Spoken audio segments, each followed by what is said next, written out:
Well, welcome to the Big Fish. I'm Captain C.T. Williams. This is Captain Mike Gallo of Angling Adventures of Louisiana and Slidell. 2 lodges, multiple boats, incredible accommodations, and amazing service. How do you like that for an opening of a show? I hope we catch some fish. Yeah, right now the pressure is squarely on his shoulders as we head out of Slidell. We're headed up to fish some of the deeper waters of the area, primarily in the Intercoastal Waterway, MRGO, Bypass Canals, the Wall. And at this point, truthfully, we're somewhat on a scouting trip, and water temperatures haven't been quite this cold in almost a month now. We also have had a pretty good drop in temperature, again, rapidly over the past couple of days. And last night it was freezing on the North Shore, just barely, but freezing temperatures nonetheless. As we head out, it's 30, what did we decide? 31, one phone said 36, 137, 135. So we're going to tell you it's 36 degrees. It is cold. Fortunately, it's not real windy, so it's pretty bearable. We're going to try to focus on speckled trout.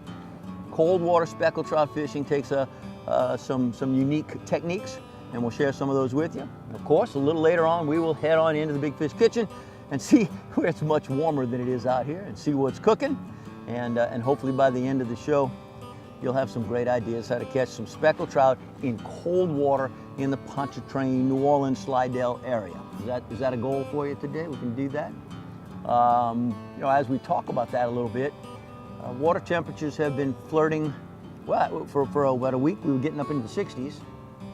But we're what, mid-50s now? What does the Garmin say? I'm showing 49.07. Oh, geez. Now, yeah, that's cold. Shell Beach had 54 this morning. It will be warmer as you go towards the MRGO. The deeper water, and plus the more open water, you get some of that Gulf water washing in and out with the tides. So your water temperatures are hovering in the 50s. That's a delicate temperature. Generally speaking, below 50, you're going to fight for the speckled trout. You can catch them. Trolling seems to be a good technique. Drifting across big shell pads. Places where the fish will generally scatter out a good bit. They're not going to concentrate up. Above 50, you got a little better chance working some deep areas, deep water. Deeper water changes temperature more slowly than shallow water. So in the daytime, when that deep water finally warms up, those speckled trout may be shallow, but once the temperature starts to drop, they're going to move down there because it stays warmer longer. Then as the sun comes back up in the morning, they'll move back up to the shallows. So if your temperature's falling, generally a good idea to start moving deeper. If your temperature's rising, you can move shallower. Is that the plan that we're going to have today? I'm right with you. I'm right with you. Well, tell me, you've been fishing a fair amount. The weather's been a little marginal, but when you are going out, what are you seeing, and what sort of tactics are we using? Well, exactly like you said, we're definitely going to be near deep water, 20 foot or more. So that's usually a starting point in the deep water first thing in the morning, and as the day heats up and the fish move up, we sort of move up with them. Obviously, if you find them in deep water and you're catching them one after the other, there's no need to move. Rule number 1, don't leave biting fish to look for biting fish. So wherever we find them, we're going to work the area over thoroughly, which would be another good thing to think about, another rule. When you find a few, make sure you work the area over pretty thoroughly this time of year. Grind them out, but because the water's so cold, they're not moving very quickly either. So if they're in one area, they're not going to go anywhere. You can go ahead and pretty much work through them, even if it takes a little while, a little patience to do so. Slow presentation on the bottom, light line, light bite. It's finesse fishing. It is finesse fishing, and you got to really want to do it. But we do, right? Yep, we love it. I do love it. All right, so I'll tell you what, you take a quick break, and we're going to go make a run. I'm going to bundle up before I go. I'm going to tell you, I think I have 47 layers on, and everything's going to be wonderful, toasty and warm, and absolutely perfect until I have to go use the little captain's room. The men's room. That's going to be a while. All right. See you on the other side. I've got this new Berkeley jig head. It's 1/4 ounce, but it's a little thinner. It's probably too thin if you're red fishing, but on a light trout bite, I like that. It's a real sharp hook on a little thinner wire, but it's still a hardened hook. And then this is just cold, clear winter water. It's just like an opening night color. This water isn't as clear as I expected it to be. I really expected to see crystal clear, you can see through water. But we had an incoming tide overnight, but a north wind. Looks like the wind won. And so if some of that water was getting blown out overnight, you're probably getting water, turbulent water coming out of the marsh that would account for some of the dirty water we're seeing this morning. So maybe a darker color would be better, but since it's here and it's on, we're gonna try it. Whoa, whoa, whoa, whoa. I'm either on the bottom or I got something.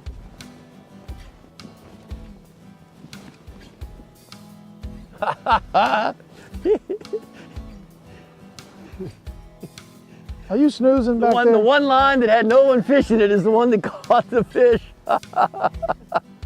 There's a real technique.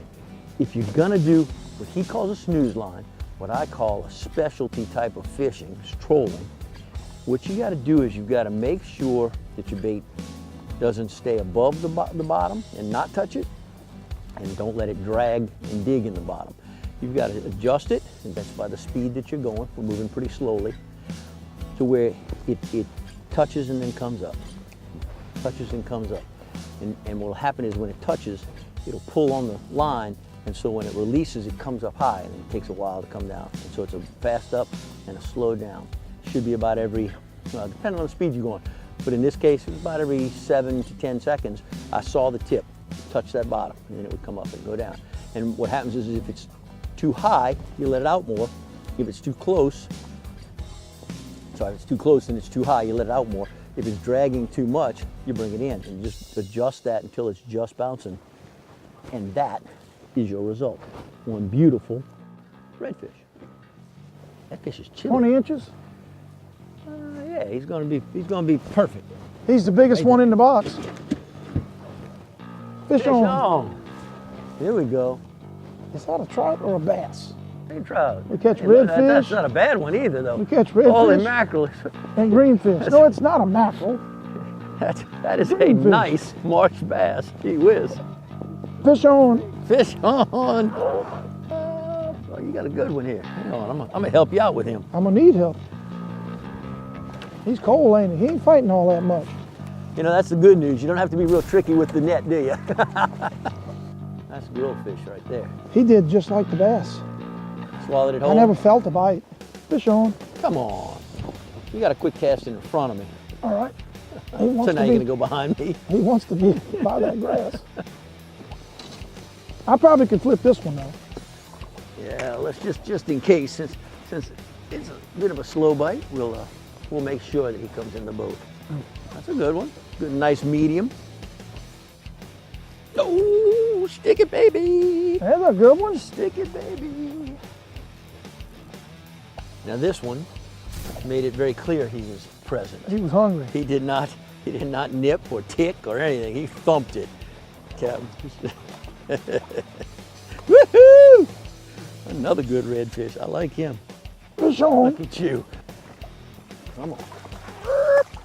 Very nice, very nice. All right, I'm gonna go put this redfish in the box. Y'all head on down to 808 Bienville and see what Chef Tenney's cooking in the kitchen.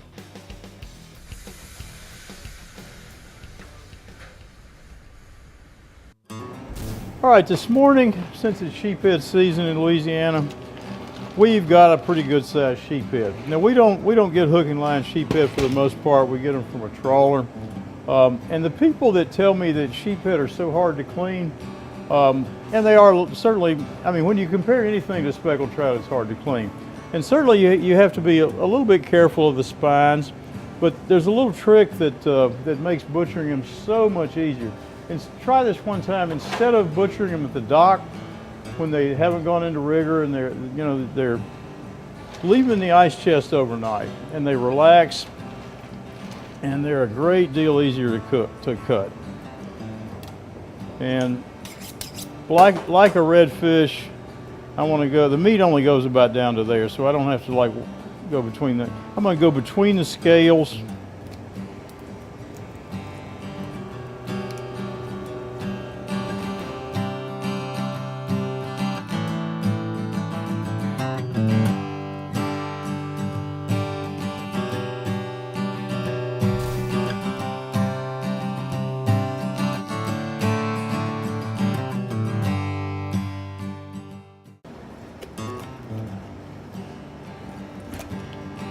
And there really isn't any meat down there, so I can stop. I can just cut around the belly cavity so I don't have to puncture that. And one thing I do that I learned a long time ago, that I leave that fillet attached, and when I flip the fish, I'm not working down in a hole. It takes a little bit, you know, a second or two more time, but for me it makes for an easier fillet. Also on this side, when I'm cutting it, I press my knife down. I miss less of the meat that way. Like I said, when I'm cutting down this way, I try not to puncture the belly cavity. And I know there are a lot of boat captains out there that are a lot faster than me. But in a restaurant, I'm concerned with getting every piece of the meat.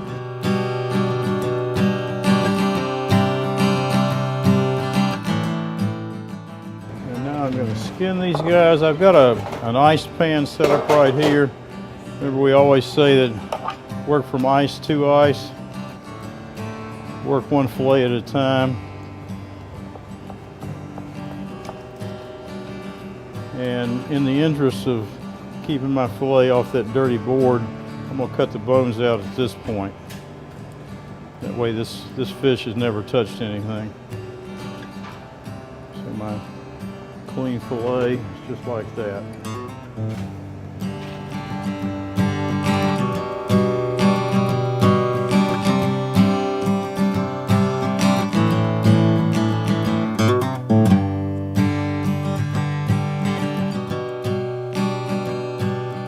GW Fins has dinner items so fresh they plan a new menu daily. Give them a call and tell them CT said to give you the best seat in the house. All right, we're gonna make a little run. Been a good but slow bite in the Bypass Canal, not terrible. Probably could do another pass to do the same thing, but just because we're scouting a little bit, Captain Mike and I are gonna make a run. What do you want to do? You want to stop by the rocks on the other side? You want to go all the way to Liberty? You want to go, by Thomas, or you want to go to the Wall? I want to see what the temperature is as we get that As we way. go. All right. Yep. All right. So we'll watch If I the could temperature. find 53, I'd be happy. Okay. So you never know quite where we'll stop, but you can take a quick break, and we'll give you the details when you get back. So we've run outside of what we call the back door. Some call it the guillotine. The back door of the wall.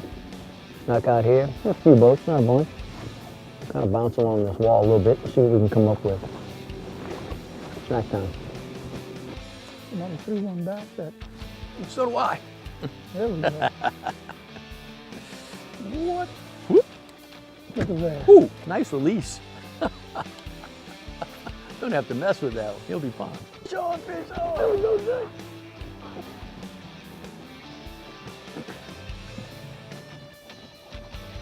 We like that head shake, don't we? Mm-hmm. What does that tell us? Got another one? Yes, sir. There we go. Oh, a speckled trout. A speckled trout.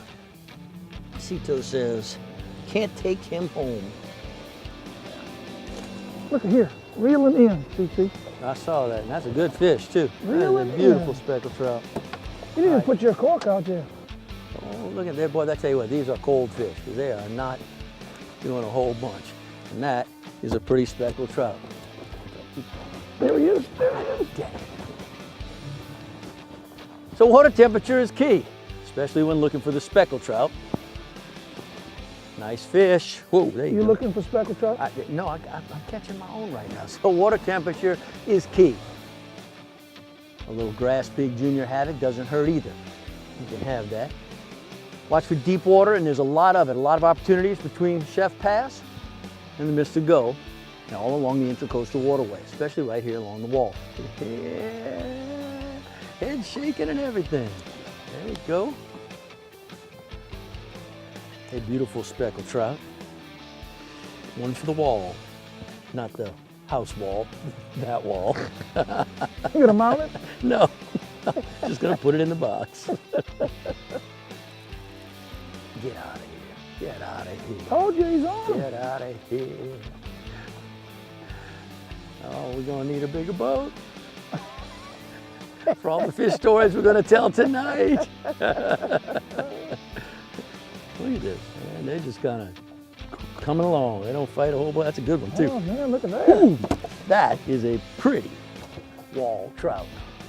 One for the wall. The one from the wall. Oh yeah. They're getting bigger. He's pretty. Whoop. Oh yeah. That is a beautiful speckled trout from the wall. That's a wall hanger. That is a wall hanger. He was hanging out at the wall, that's for sure. So look, the real trick today, no one spot. Everybody likes to pile up in the corner on the Chalmette side, the rocks. You have 4 boats over there right now.